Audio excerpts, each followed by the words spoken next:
Dixième cours sur dispensation. Ok. Alors, on est en train un peu de dégrossir le terrain, d'accord? On va, comme je vous le disais, l'objectif c'est toujours de se reculer par rapport à l'image globale de la fin des temps, puis après on se rapproche et on va jusqu'à un détail, et après on revient en arrière, hein, on zoome, on dézoome, on zoome et on dézoome. Voilà. C'est comme ça que je veux faire ce cours, parce que alors sinon, les gens commencent à plus rien comprendre, on sait plus où on en est, d'accord? Donc l'image globale, on sait, plan global, c'est que Dieu puisse régner, nous puissions régner avec lui pour l'éternité. Dans un monde parfait, nous sommes parfaits, nous serons parfaits aussi, ok? Alors, en attendant, voilà, il va y avoir beaucoup de choses qui vont se passer. Donc la parole de Dieu nous montre qu'il y a la fin des temps, c'est prophétisé à l'avance. Et on a un certain nombre de textes qu'on doit interpréter aussi à la lumière d'autres textes. Je vous rappelle qu'on ne peut pas prendre un seul texte et dire, voilà, ça veut dire ça, ça, ça et ça. Non. Surtout dans le prophétique. Dans le prophétique de la fin des temps, il faut quand même faire attention. Alors, on est en train d'étudier particulièrement les prophéties de Daniel. Et après, on va voir tout l'appui et les détails qu'on a au travers d'autres prophéties qui nous sont données, où il y a plus de connaissances encore dans le Nouveau Testament, rappelant encore et encore et encore que le Seigneur nous a donné une révélation progressive dans sa parole. Ok? Alors, dans Daniel, il y a beaucoup de passages. On a vu Daniel 2, la statue. Daniel 7, qu'on va étudier ici, ça va être les 4 bêtes. 4 bêtes, on sait que dans Daniel 2, nous l'avons étudié dans le cours précédent, il y aura 4 empires qui vont se succéder, et que dans le 4e empire, il va y avoir le royaume de Dieu qui va émerger. Dieu va susciter un royaume éternel qui ne sera jamais dominé ou détruit, qui commencera par une petite pierre qui va venir taper les systèmes de ce monde, on le sait, la grande statue qui va s'écrouler. Ok? Et cette petite pierre, elle va se répandre dans le monde entier. Voilà. Alors, Daniel 7, que nous allons étudier maintenant, va nous montrer, on avait 4 empires dans la statue de Daniel, va nous montrer 4 bêtes. Donc évidemment, on pourra faire un parallèle entre les 4 bêtes et les 4 empires. Mais on va avoir un peu plus de détails, surtout sur la 4e bête, qui sera l'Empire romain. On va l'expliquer dans quelques minutes. Ok, Daniel 9, on a une chronologie de certains événements. 70 semaines d'année, qu'on appelle les 70 semaines d'année de Daniel, 490 ans. On a vu qu'il y a 69 semaines d'année qui vont s'écouler prophétiquement entre la promulgation donc de l'édit qui permettra à la reconstruction de Jérusalem, Jérusalem ayant été détruit, rappelez-vous, par Nabuchodonosor, ce roi babylonien qui va recevoir d'ailleurs la vision de la statue de Daniel, qui va au bout d'un moment reconnaître que l'Éternel est le seul vrai Dieu d'ailleurs. Lisez le livre de Daniel, c'est intéressant. Vous savez, quand on a certaines explications sur la parole de Dieu, quand on relit ces livres-là, c'est vraiment dire, finalement c'était ça, c'était ça, vous voyez, c'est beaucoup plus facile. Maintenant, évidemment, quand on n'a pas suffisamment d'enseignements, aborder le livre de Daniel et pas connaître le schéma prophétique de la fin des temps, c'est un peu costaud, il faut le dire. Voilà, c'est pareil pour l'Apocalypse d'ailleurs. Ok? L'Apocalypse, on verra, c'est pas très compliqué non plus. C'est pas très complexe ces livres-là. Mais le tout, c'est de comprendre un peu la globalité, puis après voir, morceler les livres, et puis petit à petit étudier partie par partie. Voilà. C'est comme ça qu'on peut étudier très efficacement la parole de Dieu.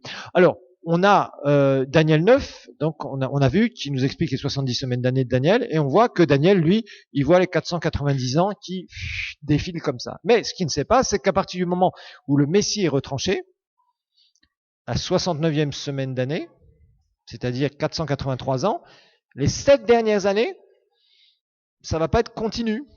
Il y aura une coupure. C'est nous, c'est l'Église. On l'a compris?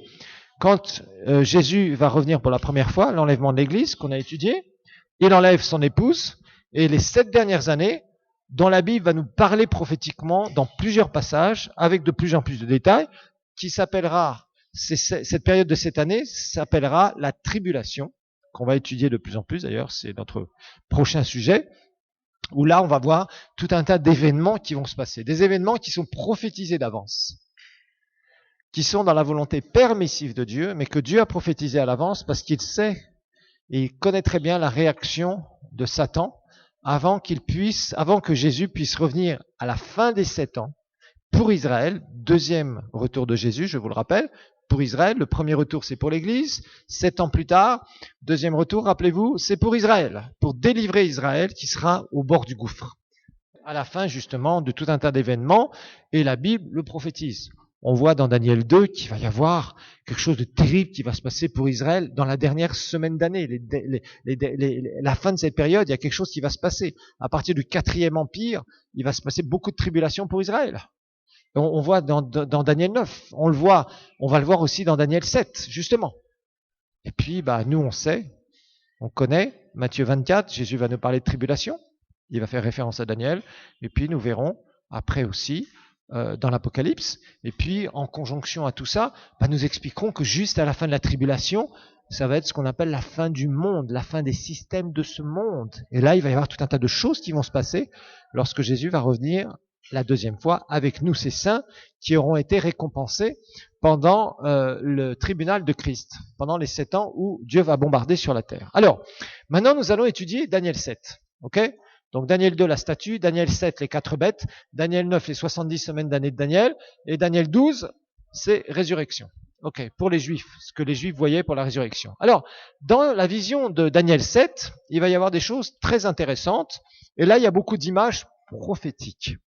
Alors je sais que certains, vous aimez lire les symboles prophétiques, les images prophétiques, et bien là, vous allez vous régaler parce qu'il y en a beaucoup dans Daniel 7. Voilà. Et puis, on va voir qu'il y a certaines choses qui font qu'on connaisse, que la Bible utilise comme image prophétique. Ça, c'est important. D'accord ? On va regarder ça. Allez, on regarde Daniel chapitre 7. On va lire d'abord le passage de Daniel 7, de verset 1 au verset 9. Et là, on va découvrir pas mal de choses. La première année de Belchassar, roi de Babylone, Daniel eut un rêve et des visions dans son esprit pendant qu'il était dans son lit. Ensuite, il écrivit le rêve et raconta les points principaux. Daniel prit la parole et dit, « Je regardais pendant ma vision nocturne, et voici que des 4 vents du ciel firent éruption sur la grande mer. Et 4 énormes bêtes sortirent de la mer, différentes l'une de l'autre. » Donc qu'est-ce qu'on a ? On a 4 vents qui soufflent, qui font irruption sur la grande mer. Alors ici déjà, il y a un certain nombre de symboles qu'on va étudier dans quelques minutes. 4 énormes bêtes sortirent de la mer, différentes l'une de l'autre. La première était comme un lion et avait des ailes d'aigle. Je regardais tandis que ses ailes étaient arrachées. Elle fut enlevée de la terre et mise debout sur ses pieds comme un homme, et un cœur d'homme lui fut donné. Voici une seconde bête, semblable à un ours. Elle se dressait sur le côté. Elle avait 3 côtes dans la gueule, entre les dents, et on lui disait « Lève-toi, mange beaucoup de chair ». Après cela, je regardais, et voici une autre, comme un léopard, qui avait sur le dos 4 ailes d'un oiseau, une bête qui avait 4 têtes, et la domination lui fut donnée. Après cela, pendant mes visions nocturnes, et voici une 4e bête, terrible, effrayante, extraordinairement forte. Elle avait de grandes dents de fer. Elle mangeait, pulvérisait et foulait aux pieds tout ce qui restait. Elle était différente de toutes les bêtes précédentes et avait 10 cornes. Je considérais les cornes et voici qu'une autre petite corne sortit du milieu d'elle, et les 3 premières cornes furent arrachées devant elle, et voici qu'à cette corne, il y avait des yeux comme des yeux d'homme et une bouche qui parlait avec arrogance. Je regardais pendant qu'on plaçait des trônes, l'ancien des jours, c'est-à-dire Dieu, s'assit. Ok ? Alors, on voit une vision qui, quand on n'a pas du tout d'explication, on se dit quoi ? On voit 4 vents qui soufflent sur une mer. On se dit, c'est quoi ? Puis 4 bêtes qui sortent.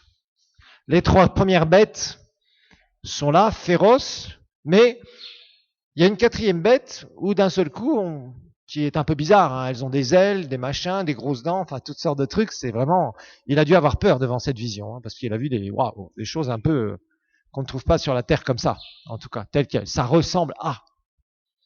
Vous savez, des fois dans les visions, les prophètes nous donnent des choses et ils ont du mal à les décrire.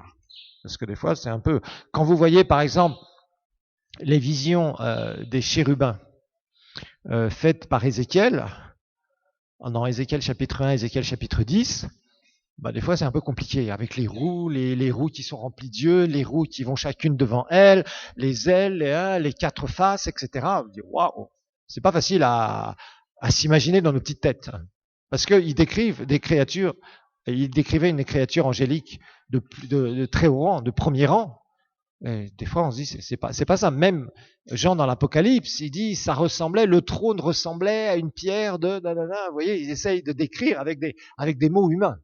Paul dira dans 2 Corinthiens chapitre 12 qu'il il y a eu des choses où il a du mal même à les exprimer avec des paroles, qu'il est difficile à exprimer, qui est pas facile, pas permise, c'est-à-dire c'est tellement extraordinaire que des fois c'est difficile à décrire. Voilà, c'est ça un peu l'idée que vous devez retenir quand ces prophètes nous donnent ce qu'ils ont vu.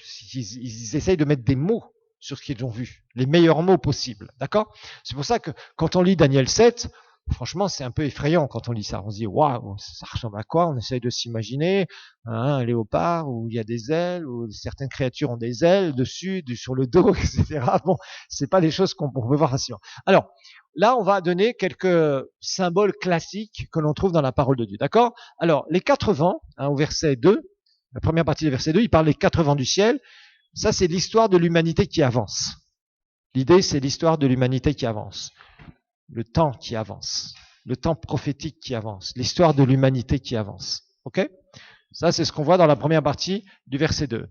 La deuxième partie du verset 2, la grande mer. Alors, la grande mer, en général, ce sont les peuples.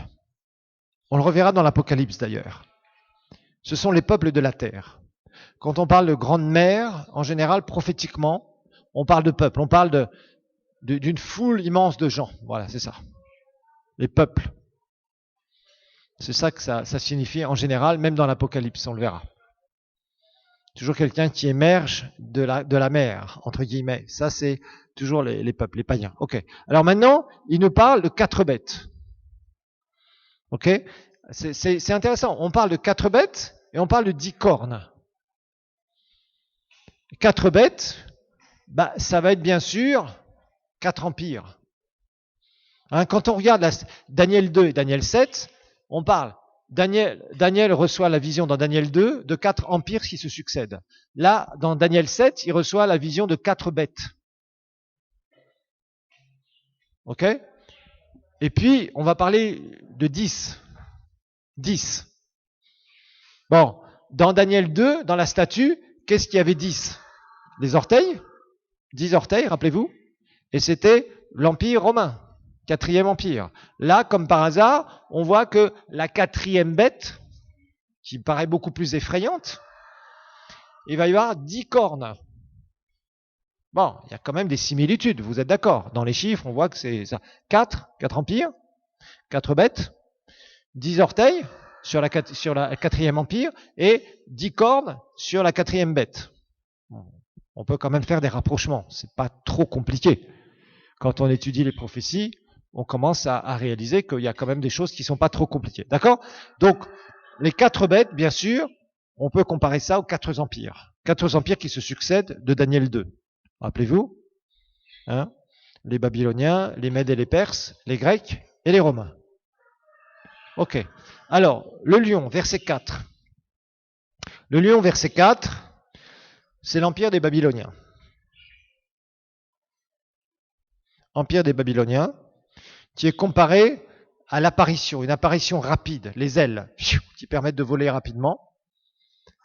Cet empire est apparu très rapidement et fort comme un lion. Le lion, donc, empire babylonien, il apparaît très rapidement, le symbole des ailes, qui volent rapidement, fort comme un lion. Fort comme un lion. Ensuite, l'ours, verset 5, c'est les Médo-Perses. Mèdes et Perses. Médo-Perses. Mèdes et Perses. 2e empire. L'ours, c'est les Mèdes et les Perses. Et là, il est parlé de côtes. Ça représente la division des nations conquises. C'est ce que les interprètes nous disent. Les côtes représentent la division des nations conquises. Les Mèdes et les Perses avaient fait des groupements de nations conquises. Donc les côtes, c'est les divisions des nations conquises par les Mèdes et les Perses. Alors le léopard, c'est les Grecs. Les Grecs avec Alexandre le Grand. Et Alexandre le Grand, ses conquêtes ont été d'une rapidité extrême. Le léopard, c'est une bête extrêmement rapide qui court extrêmement vite. Donc c'est l'idée ici de la rapidité avec laquelle l'Empire grec, rappelez-vous, Daniel ne connaissait pas encore cet empire quand il reçoit cette vision. Il était dans le deuxième empire. Il était dans les Mèdes et les Perses, après Daniel 5. Et là, c'est la rapidité avec laquelle Alexandre le Grand a conquis tout ce territoire. Rappelez-vous, hein, c'est une succession d'empires quasiment, bon, territorialement, ils allaient de la fin du Moyen-Orient presque à toucher l'Inde, et ils prenaient jusqu'à une partie de l'Europe et l'Afrique du Nord, et le Moyen-Orient. En gros, c'était ça. En gros, j'ai bien vraiment très gros, d'accord? Plus ou moins élastique, dans ces empires qui vont se succéder. D'accord? C'est les Babyloniens qui prennent toute cette partie-là, puis après les Mèdes et les Perses qui renversent les Babyloniens, puis les Grecs qui renversent tout ça et qui prennent un peu plus de l'Europe, eux, puisque c'était comme des Grecs, et puis les Romains qui vont succéder à l'Empire grec. Voilà. Alors, maintenant la quatrième bête. Là, il va y avoir des questions. Là, c'est l'Empire romain. Mais l'Empire romain, c'est quand même un peu spécial. Pourquoi? Parce que c'est étonnant. En fait, nous, quand on regarde le prophétique, bon, on sait que Babyloniens, Mèdes et Perses, tout ça, ça se succède bien. Les Grecs, ok, ça continue bien. Les Romains, ça continue bien.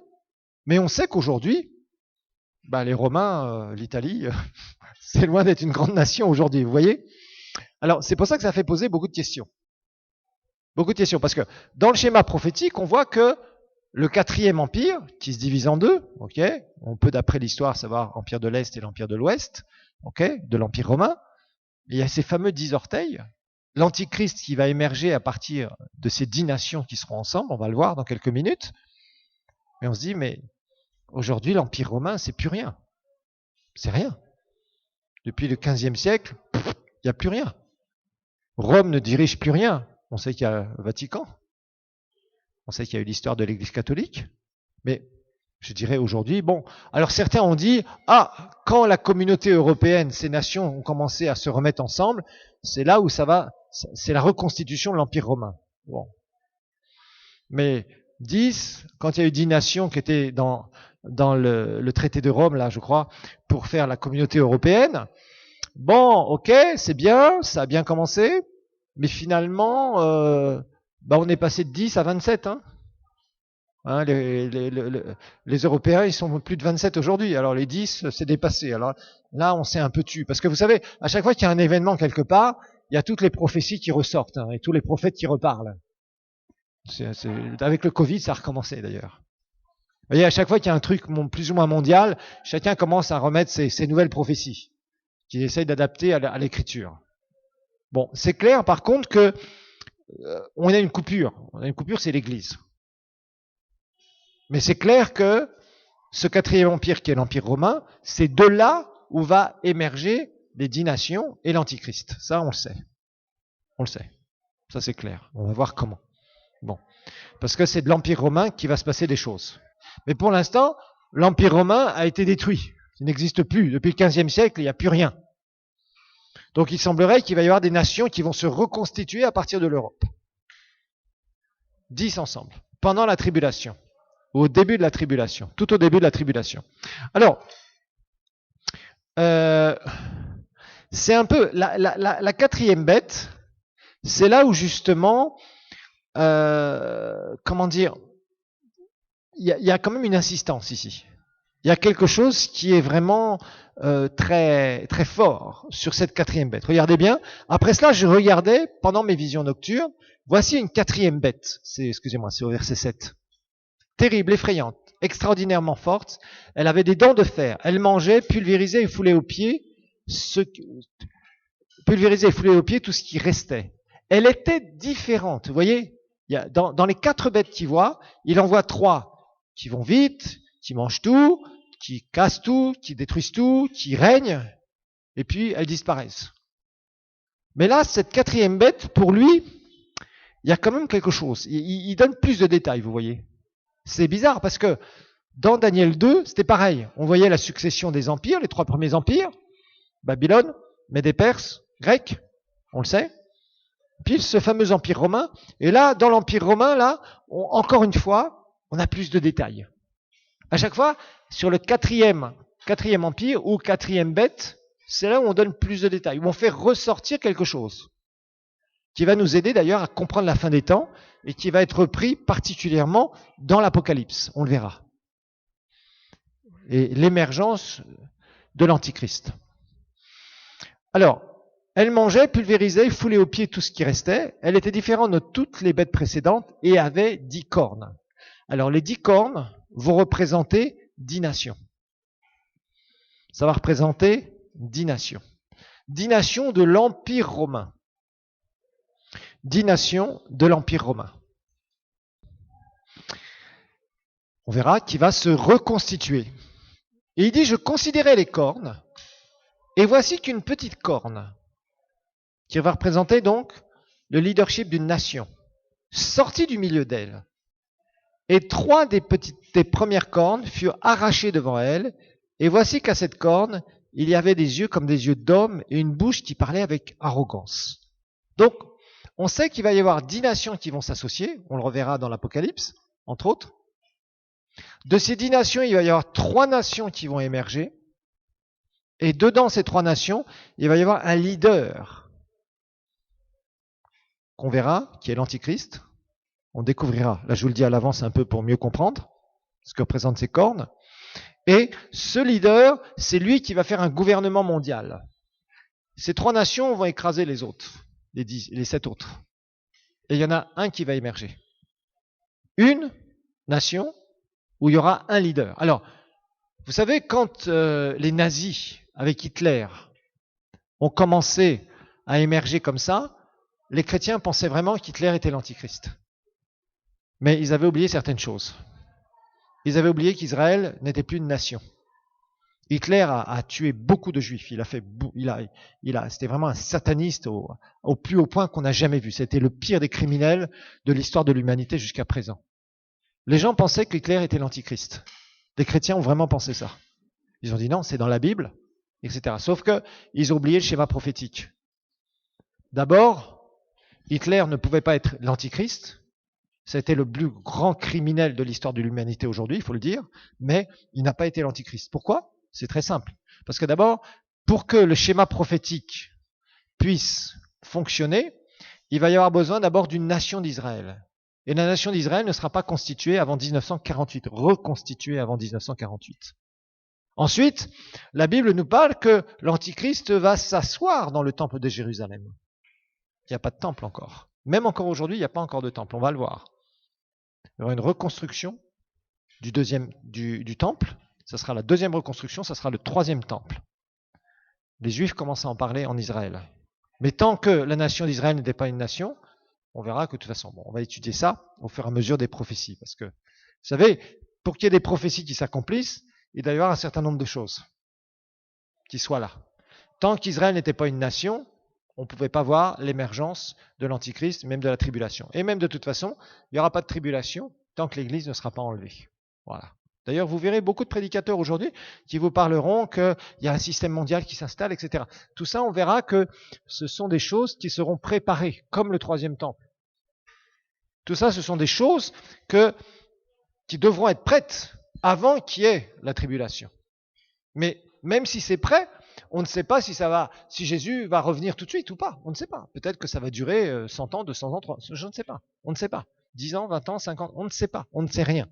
On n'est pas capable de dire, il n'y a que le Père qui donnera le signal pour le retour de son Fils, pour qu'il vienne chercher son épouse, pour enlever son ambassade, comme nous l'avons vu. Entre-temps, il y a des signes précurseurs. Donc Hitler ne pouvait pas être, dans la Deuxième Guerre mondiale, l'Antichrist. Pourquoi ? Parce qu'Israël n'existait pas, le temple n'existait pas. Voilà, tout simplement. Tant qu'il n'y a pas de temple, Israël existe, c'est vrai, ça a été un grand signe prophétique. Il n'y a pas le 3e temple, parce que la Bible nous parle d'un temple, que l'Antichrist viendra souiller et se faire adorer comme un dieu dans le temple de Jérusalem. Aujourd'hui, ce n'est pas encore le cas. Et vous savez qu'en ce moment, en Israël, ça chauffe, parce que pour faire un temple à Jérusalem, entre les histoires de mosquées et le mur des lamentations, il y a beaucoup d'histoires. Beaucoup d'histoires entre Arabes, entre les musulmans justement et les Israélites. Beaucoup, beaucoup d'histoires. Et c'est un endroit qui est très, très chaud. Et c'est pas pour rien d'ailleurs. Ce n'est pas pour rien. Alors, donc on voit que il y a ces 10 nations qui vont émerger, d'après ce qu'on voit, 3 qui vont être là. Alors, on va quand même regarder un petit peu plus loin. Il disait, je regardais, pendant qu'on plaçait des trônes, verset 9, toujours Daniel 7, l'ancien des jours s'assit, son vêtement était blanc comme la neige, et c'est les cheveux de sa tête purs comme de la laine. Ça, on retrouve ça dans l'Apocalypse chapitre 1. Son trône était comme des flammes de feu, et les roues comme un feu ardent. Vous verrez ça avec les chérubins. Un fleuve de feu coulait et sortait de devant lui. 1000 milliers le servaient, des myriades se tenaient en sa présence. Les juges s'assirent, et les livres furent ouverts. Alors, tout ça, on verra que c'est jugement dernier, le jour du jugement dernier. Je regardais alors, verset 11, à cause des paroles arrogantes que prononçait la corne. La corne, ça va être le symbole de l'Antichrist. Celui qui va créer un gouvernement mondial. Rappelez-vous que Dieu a voulu éviter un gouvernement mondial quand? Rappelez-vous à quelle période? C'était à Babel. Rappelez-vous Genèse chapitre 11, où il a confondu les langages. Ok? Dieu a voulu qu'il y ait des nations. Pourquoi? Parce qu'il y a des nations qui peuvent préserver la liberté du culte. Vous savez, par exemple, en Europe, on a étudié ça dans l'histoire de l'Église, il y a eu un moment où le mouvement protestant, avec Luther, qui avait commencé avec Luther, a été extrêmement persécuté. Et beaucoup de gens qui voulaient vivre leur foi ont quitté l'Europe pour aller en Amérique du Nord, parce qu'en Amérique du Nord, il y avait une liberté du culte, aux États-Unis particulièrement, qui n'était pas encore, c'était pas encore les États-Unis tels quels, c'était un continent à conquérir entre guillemets.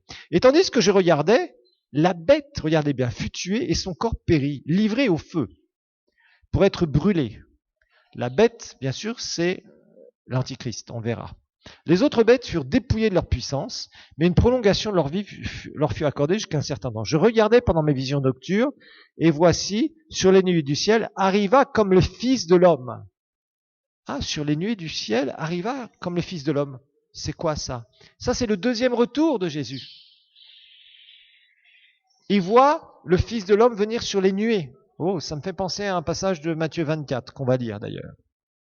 Le Fils de l'homme qui vient sur des nuées. Mais rappelez-vous, nous sommes où? Dans Daniel.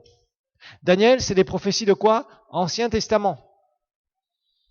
Daniel ne voyait pas l'Église. Donc quand on voit le Fils de l'homme qui vient sur les nuées du ciel, c'est pas l'enlèvement de l'Église. On parle de prophéties qui concernent Israël à la fin de la tribulation. Il s'avança vers l'ancien du jour, et on le fit rapprocher, on lui donna la domination, l'honneur et la royauté, et tous les peuples et les nations des hommes de toutes langues le serviront. Sa domination est une domination éternelle qui ne passera pas, et sa royauté ne sera jamais détruite. Là, on parle de nous. On parle de nous. Là, on parle de tous ceux qui auront servi le Seigneur, et qui viendront aussi de différentes nations, qui le serviront. Entrer dans le millénium. Ok? On va réexpliquer ça au fur et à mesure. C'est pas facile de vous expliquer à la fois le schéma global et revenir sur les détails, et après encore le schéma global et de revenir sur les détails. Mais c'est important pour que vous ayez une compréhension. Donc en gros, dans Daniel 7, qu'est-ce qui se passe? On voit 4 bêtes, les 4 empires de Daniel 2, la statue. Mais sur le 4e, toujours une insistance. Les 10 orteils, la petite pierre qui vient, qui démolit les systèmes de ce monde, au travers de l'émergence d'un royaume invisible, éternel, royaume de Dieu, dont nous faisons partie, où Jésus nous a ouvert la porte au travers de la nouvelle naissance. Ensuite, on voit que dans Daniel 7, quatrième bête, il y a l'émergence de 10 nations. Mais on a un peu plus de détails. Il y a 3 nations qui se lèvent, qui écrasent les 7, mais au milieu de ces 3 nations, il y a une corne, un leader, qui est là et qui va dominer. Et après, on va parler de la bête, dont on parle d'ailleurs dans l'Apocalypse, avec plus de détails. On sait que tout ça, c'est les histoires de l'Antichrist. On en parlera. Alors maintenant, nous allons nous intéresser à l'évangile de Matthieu. Alors quand vous lisez l'évangile de Matthieu, il y a beaucoup de choses, et beaucoup de nouvelles choses pour beaucoup d'entre vous. Alors l'évangile de Matthieu, chapitre 21. On va revoir un peu quelque chose qu'on avait déjà vu à propos du royaume. Rappelez-vous, la Bible, c'est l'histoire du royaume de Dieu. Un royaume qui a été perdu, Adam et Ève, leur péché, qui a été retrouvé. Jésus qui meurt et ressuscite et nous ouvre les portes du royaume, qui va être restauré, mais entre-temps il y aura la tribulation, dernière semaine d'année de Daniel. Restauré, millénium, c'est là où Dieu, le Messie, vient, roi des rois, régner à Jérusalem, où Israël sera la nation la plus puissante du monde, et nous régnerons avec Jésus. Il régnera au travers de nous sur la terre. Et puis après, le royaume qui est quoi? Qui est instauré, c'est-à-dire que Dieu efface toute trace du péché sur la terre, recrée la surface de la terre, remet en place le deuxième ciel avec les étoiles et les planètes, et fait quoi d'autre? Il vient habiter parmi nous. Voilà. Et nous sommes avec lui pour l'éternité, dans un royaume éternel parfait. Tout le monde sera parfait, avec un Dieu parfait, un environnement parfait, plus de traces de péché dans ce monde. Voilà, tout simplement, les systèmes de ce monde ayant été complètement démolis, anéantis par le royaume éternel de Dieu. Ok. Alors, dans Matthieu 21, Jésus va faire des reproches. Il va donner une parabole à partir du verset 33. Et cette parabole est tout à fait significative pour nous. Et ça montre le manque de, le manque de compréhension, qui était un peu normal quelque part, de la part justement des Juifs, du peuple juif. Rappelez-vous, le peuple juif, ils avaient des synagogues. Dans les synagogues, ils étudiaient quoi? La loi et les prophètes. Ils chantaient les psaumes. C'était un peu comme dans nos églises. Mais eux, ils n'avaient que l'Ancien Testament.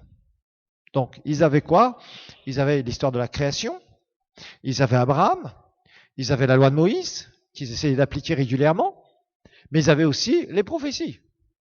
Et dans les prophéties, on les enseignait correctement à dire que, nous, Israël, nous sommes le peuple élu de Dieu, le peuple choisi par Dieu. Oui, mais tu sais, monsieur le scribe, monsieur le pharisien, on est dans la galère. Aujourd'hui, on brille pas beaucoup.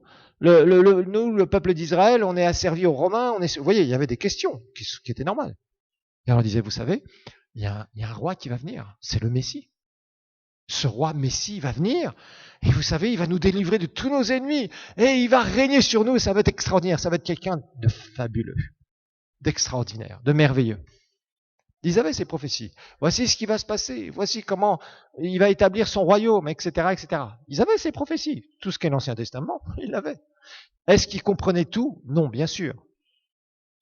Il y avait des choses qui étaient cachées volontairement. Mystère, divin, volontaire. Rappelez-vous, l'Église, le royaume de Dieu, la nouvelle naissance, voilà, tout ce qu'on a vu précédemment. Voilà, tout simplement. Donc, ils voyaient ce Jésus qui était apparu.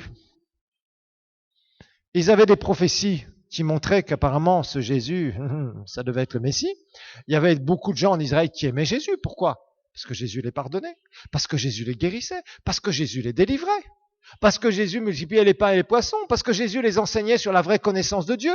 Ça n'avait rien à voir. Plusieurs fois, dans les synagogues, on voit que les gens étaient dans l'admiration parce que Jésus n'enseignait pas comme leurs scribes et leurs pharisiens. Il enseignait avec autorité. C'est marqué plusieurs fois dans les évangiles, si vous avez lu les évangiles. C'était pas pour rien. Donc il y a eu une effervescence. Et puis, juste avant le sacrifice de Jésus, ça bougeait beaucoup. On se posait beaucoup de questions. Jésus était devenu, entre guillemets, très populaire. Beaucoup de gens parlaient de Jésus. Il avait été de lieu en lieu, de région en région. Il avait visité tout Israël. Des centaines de milliers de gens avaient dû être guéris, d'autres délivrés, d'autres, etc., etc. Il faisait du bien partout, il détruisait les œuvres du diable. Donc, on entendait parler de Jésus partout. À Jérusalem, ça bouillonnait. Ça bouillonnait dans le bon sens et ça bouillonnait dans le mauvais sens aussi. Les pharisiens étaient fâchés. L'esprit religieux satanique. Le diable était fâché. Le diable voulait se débarrasser de Jésus. Parce qu'il savait qu'il y avait quelque chose qui se passait, mais il ne savait pas quoi exactement. Il ne comprenait pas quoi. Il voyait ses petits copains les démons être expulsés par Jésus. Dans le monde spirituel, il voyait que Dieu le Fils était là, mais c'était difficile à comprendre. Il fallait qu'il pêche Satan avait essayé de le tenter bien avant, tout au début de son ministère. Il n'a jamais réussi. Il a vécu sans péché. Waouh! Mais il faisait des choses extraordinaires. Alors, Jésus, au bout d'un moment, va s'exprimer sur le royaume. Regardons ensemble. Verset 33. Écoutez, une autre parabole. Il y avait un maître de maison qui planta une vigne. Là, il va nous donner un schéma prophétique. Il creusa un pressoir et il bâtit une tour. Puis il la loua à des vignerons et partit en voyage. À l'approche des vendanges, il envoya ses serviteurs vers les vignerons pour recevoir les fruits de la vigne. Les vignerons prirent ses serviteurs, frappèrent l'un, tuèrent l'autre et lapidèrent le troisième. Il envoya encore d'autres serviteurs en plus grand nombre que les premiers. Et les vignerons les traitèrent de la même manière. Enfin, il envoya vers eux son fils, en disant, là, ils respecteront mon fils. Et quand les vignerons virent le fils, ils se dirent entre eux, c'est lui l'héritier. Venons, tuons-le. C'était prophétique, hein. Et nous aurons son héritage. Ils le prirent, le jetèrent hors de la vigne et le tuèrent. Maintenant, lorsque le maître de la vigne viendra, que fera-t-il à ces vignerons? Ils lui répondirent, il fera périr misérablement ces misérables, et il louera la vigne à d'autres vignerons qui lui donneront les fruits en leur saison. Jésus leur dit, n'avez-vous jamais lu dans l'Écriture, la pierre qu'ont rejetée ceux qui bâtissaient est devenue la principale, celle de l'angle. C'est du Seigneur que cela est venu, c'est une merveille à nos yeux. C'est pourquoi je vous dis, le royaume de Dieu vous sera enlevé et sera donné à une nation qui en produira les fruits. Quiconque tombera sur cette pierre se brisera, et celui sur qui elle tombera, elle l'écrasera. Après avoir entendu ces paraboles, les principaux sacrificateurs et les pharisiens comprirent que c'était d'eux que Jésus parlait. Mais tout en cherchant à se saisir de lui, ils craignaient les foules parce qu'elles le tenaient pour un prophète. Bon, nous avions vu dans l'étude sur le royaume de Dieu que cette parabole était un peu simple à comprendre, d'accord? C'était vraiment quelque chose où les Juifs devaient comprendre qu'ils n'avaient pas réussi la mission divine que Jésus leur avait donnée. Mais quand on lit le début de Matthieu 21, ça revient, regardons un peu le début de Matthieu 21, il y avait des questions à se poser. Début de Matthieu 21, c'est ce qu'on a lu au cours précédent dans Luc chapitre 19, où Jésus va accomplir une prophétie de l'Ancien Testament, où ils vont l'accueillir comme un roi, ils rentrent vers Jérusalem, où ils mettent leurs vêtements par terre, où ils mettent des feuilles de palme, des morceaux de palmier par terre, et ils crient tous « Hosanna, Hosanna ! Béni soit celui qui vient au nom du Seigneur !» Et ils accueillent leur roi qui entre à Jérusalem. Et Jésus, juste après, leur donne cette parabole. Oui, parce qu'ils ne comprenaient pas. Ils ne comprenaient pas. Ils ne comprenaient pas que celui qu'ils étaient en train d'acclamer, c'est celui qui allait être mis à mort juste un peu plus loin. Et que le royaume serait donné à d'autres, ceux qui voudront le servir, ceux qui voudront l'aimer réellement. Qu'Israël avait échoué à sa mission, la fameuse vigne.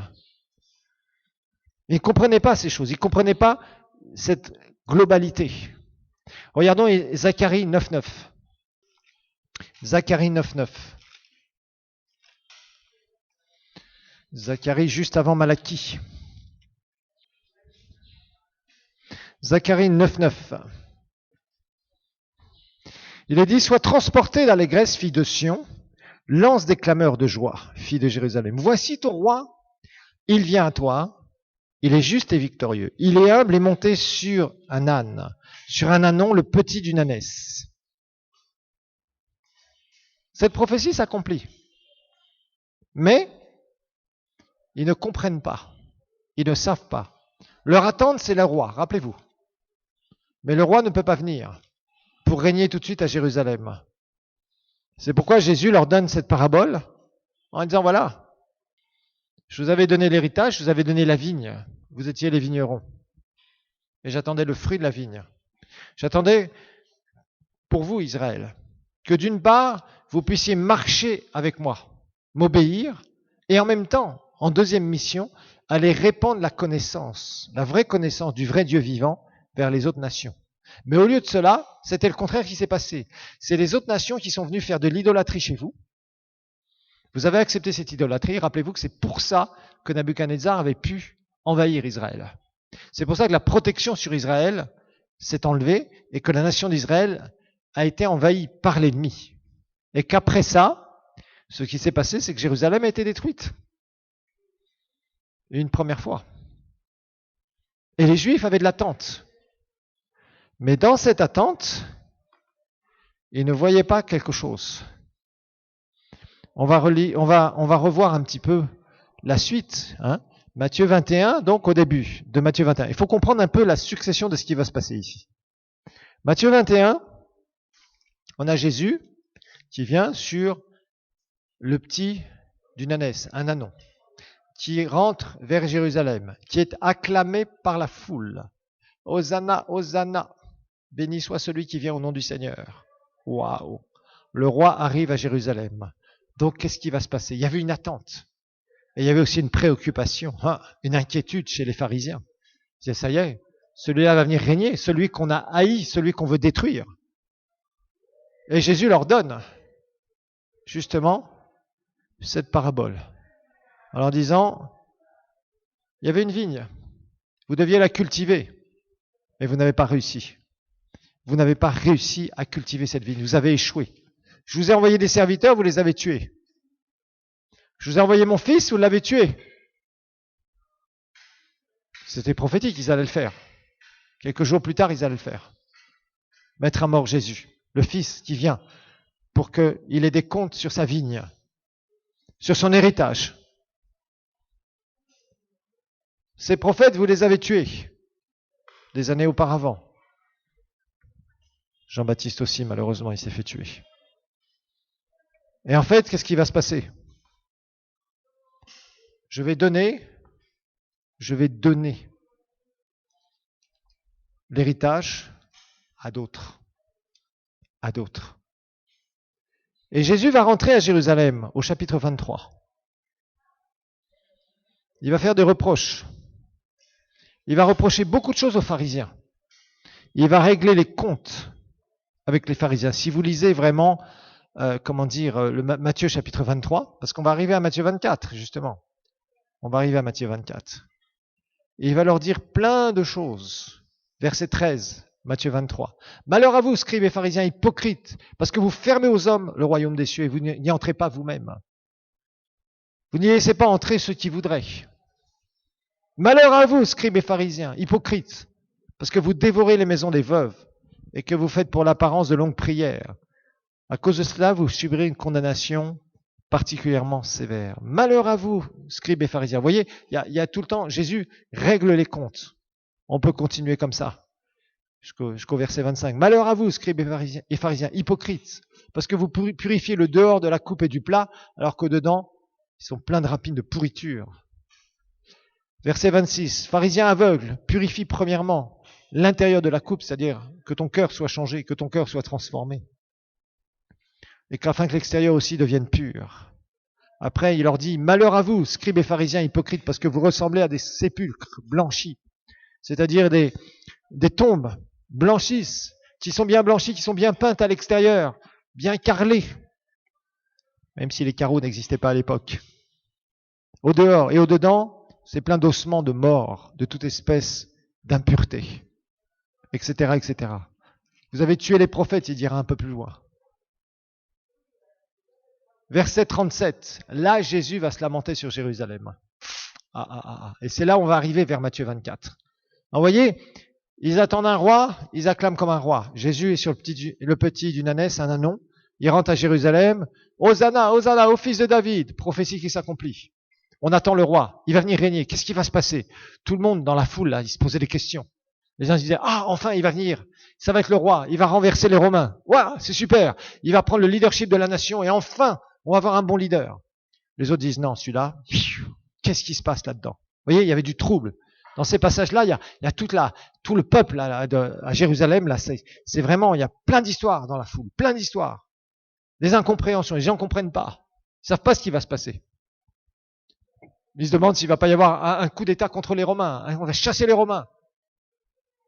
On va chasser le roi.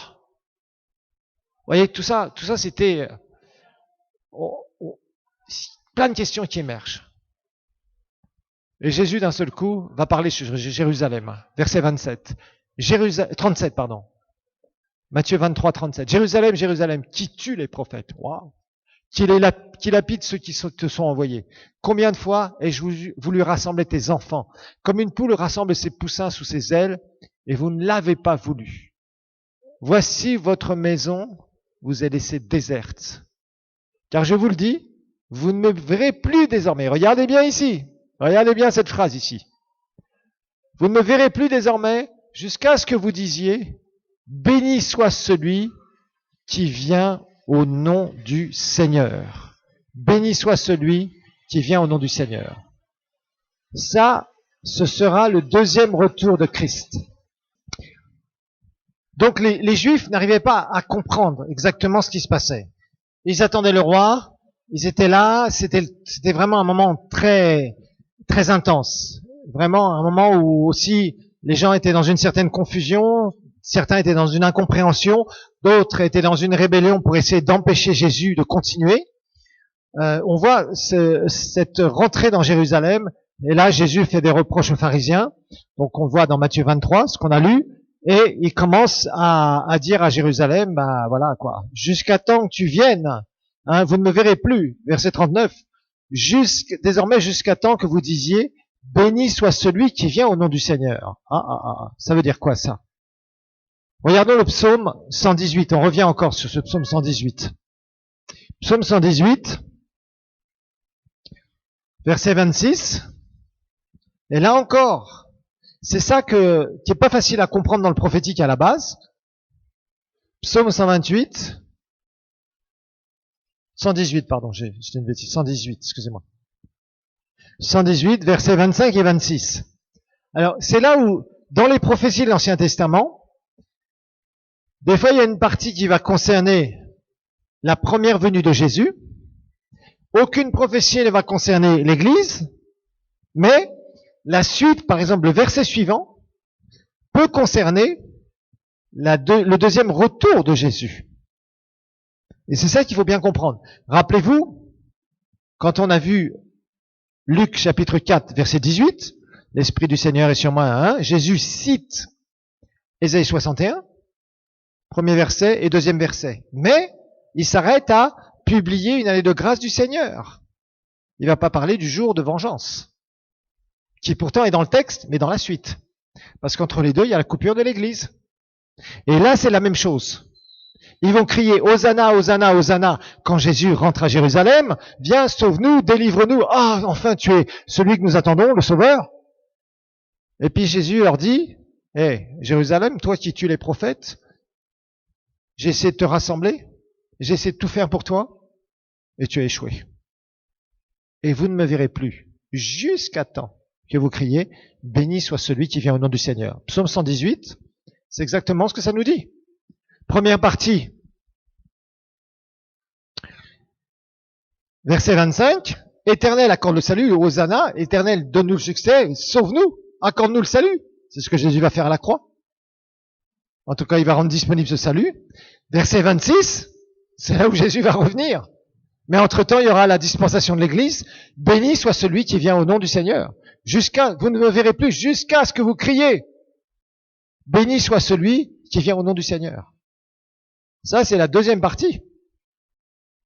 C'est là où Jésus reviendra en gloire à la fin de la tribulation, où les Juifs crieront à Jésus, reconnaîtront celui qu'ils ont crucifié, nous dit la parole de Dieu dans Zacharie. Vous voyez? Donc, on s'aperçoit que dans le prophétique, quand vous lisez des choses sur la fin des temps, il faut que vous soyez prudents. Quand c'est dans l'Ancien Testament, quand c'est dans le Nouveau Testament, il n'y a pas de problème. On sait que ça nous concerne, nous, l'Église aussi. Donc, on voit que dans le Nouveau Testament, toutes les prophéties qui vont être données, rappelées et précisées, particulièrement dans l'Apocalypse, dans Thessaloniciens, dans 1 Corinthiens chapitre 15, tout ça, il n'y a pas de souci. On voit le temps d'Israël, on voit le temps de l'Église, on voit la tribulation où nous on n'est plus là, mais les païens seront là, et tout ce qui va se passer sur la terre, et on voit la fin des temps. Ça c'est ok, parce que nous on voit tout. On voit tout parce qu'on a la révélation du mystère. Mais dans l'Ancien Testament, sur les prophéties sur Israël, non. Il voit un roi, le roi arrive, mais le roi est rejeté.